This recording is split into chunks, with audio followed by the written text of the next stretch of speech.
niveau du shoot, les gars, par contre, je suis pas d'accord pour dire que Wemby il est meilleur au shoot que Chet.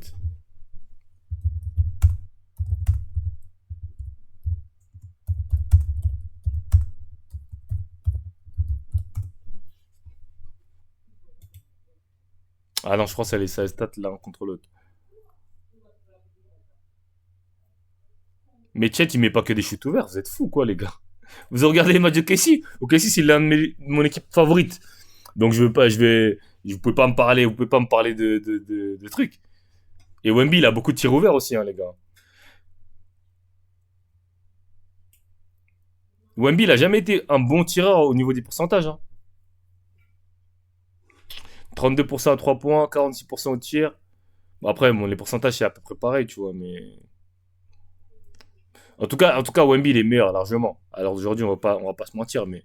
En tout cas, au niveau du shoot, je pense pas que Wemby soit meilleur. Wemby, ça a jamais été un bon tireur pour moi.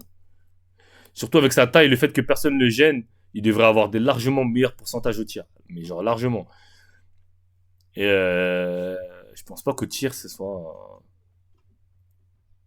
Je pense que c'est un truc de ouf au tir, clairement. Jalen Man va jouer à assez bien de mentir, frère.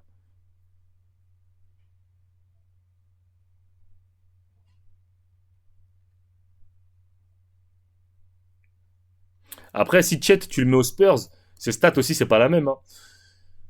Je pense que les pourcentages, ils sont un peu moins bons, mais il sera pas à 16 points de moyenne. Clairement. Si, s'il était à OKC, aux Spurs, il serait pas à 16 points de moyenne. Je pense qu'il serait à plus de 20. Il sera à plus de 25. Et c'est dommage parce qu'on ne verra jamais ça, Chet, en vrai, parce que là, il est avec Jalen Williams et Shea, donc on ne le verra jamais être en gros une grosse option offensive numéro 1, tu vois. Donc c'est sûr. Après, c'est sûr que l'attention qu'il y a sur Wemby et l'attention qu'il y a sur Chet, c'est pas la même. Parce que toute l'attention défensive, elle est d'abord sur Shea plutôt que sur Chet, tu vois.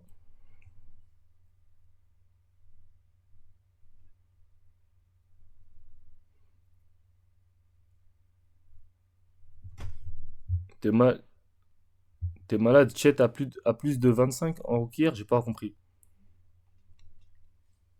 J'ai pas dit 25 points, hein. J'ai dit il aurait des meilleures stats. J'ai pas dit il aurait marqué 25 points.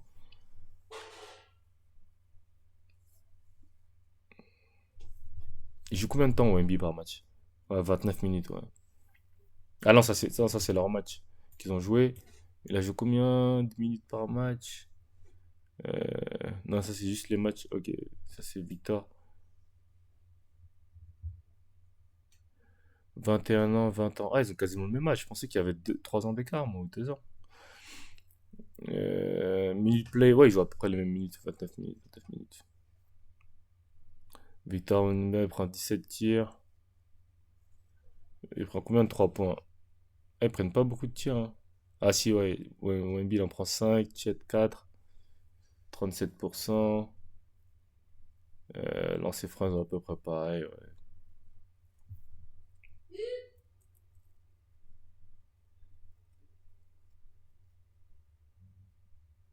Jalen Newman ou Jalen Newman?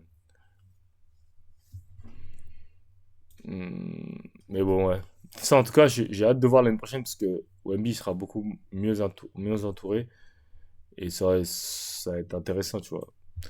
Qu'il soit pas, au moins qu'il fasse les playoffs, qu'il voit de quoi il est vraiment capable, tu vois. Parce que ne pas faire les playoffs, c'est relou quand même.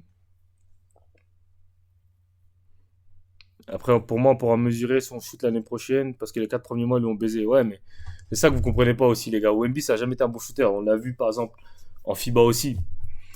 Wemby, ça a jamais été un gars avec des gros pourcentages et ça ne le sera jamais. Ça va être plus après, s'il progresse, ça peut devenir un très bon, pas un très bon shooter par les KD.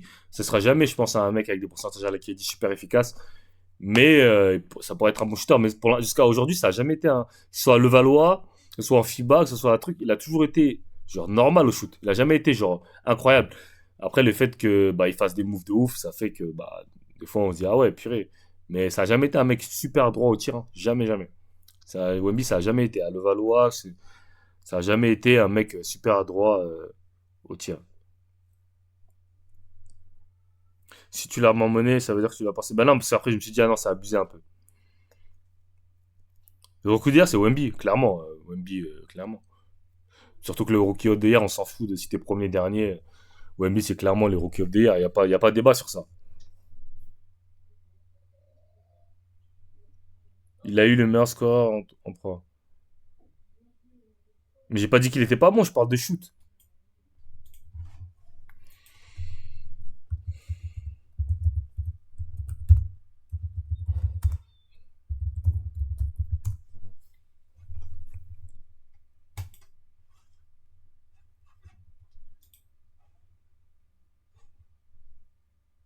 Non, ça c'est stat en FIBA, ça.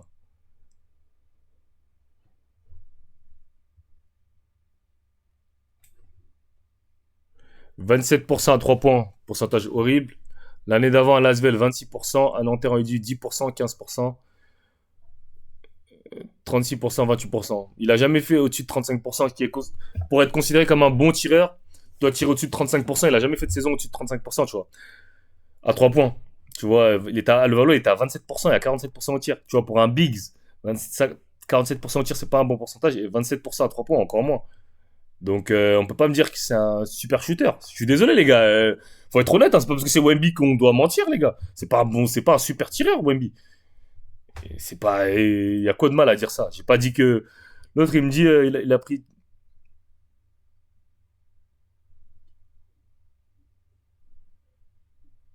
Il peut le faire 35% à l'année pro. Ah, j'espère. Après, il va être plus confortable l'année prochaine.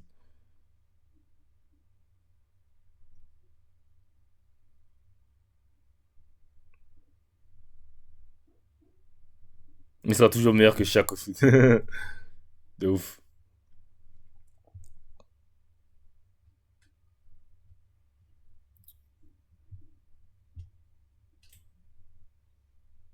Thomas build loading.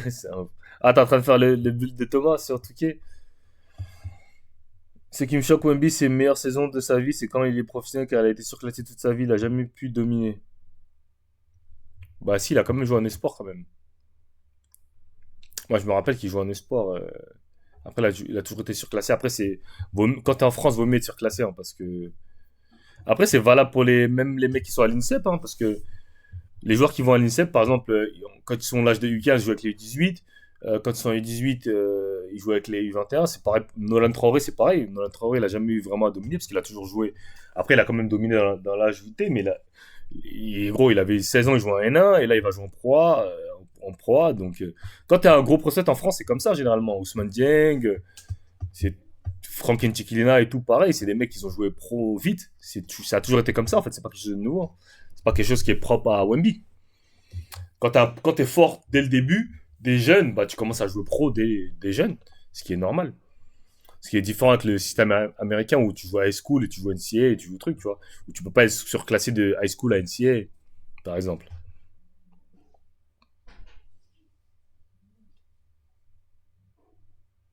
Tu vois, un mec comme Bilal Koulibaly, ça n'a rien à voir parce que Bilal Koulibaly, c'était un mec c'était une surprise. Il n'était pas bon dès le début. Donc, c'est-à-dire que bah, il a eu le temps de jouer en espoir, de taffer, de faire ses preuves et ensuite jouer et voilà quoi, tu vois. J'avoue, je croyais qu'il allait flop s'il restait à Lasvel. Meilleur choix possible d'aller au Mets avec Bilal, ouais. Ouais, je pense qu'il était pas. En fait, non, je pense qu'au moment où il joue à Lasvel, en fait, il est pas prêt pour l'Euroleague.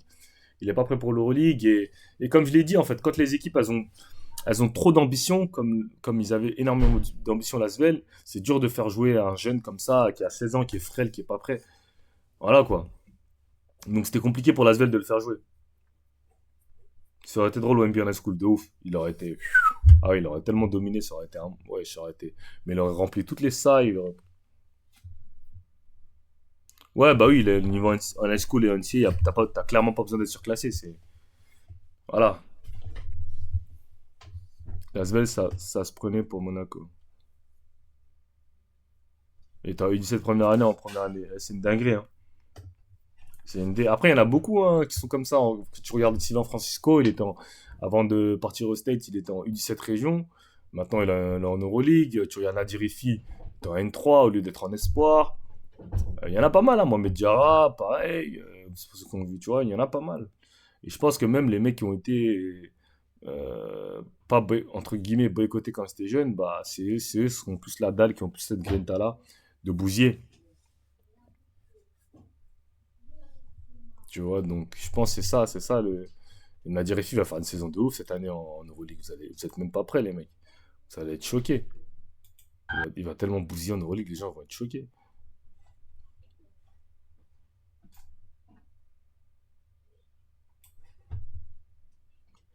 Les gens vont être choqués cette année. Ce qu'il va faire là, dire là, ça va être une D. Attendez, je vais juste regarder ça. Je regarde ce qu'on a regardé encore.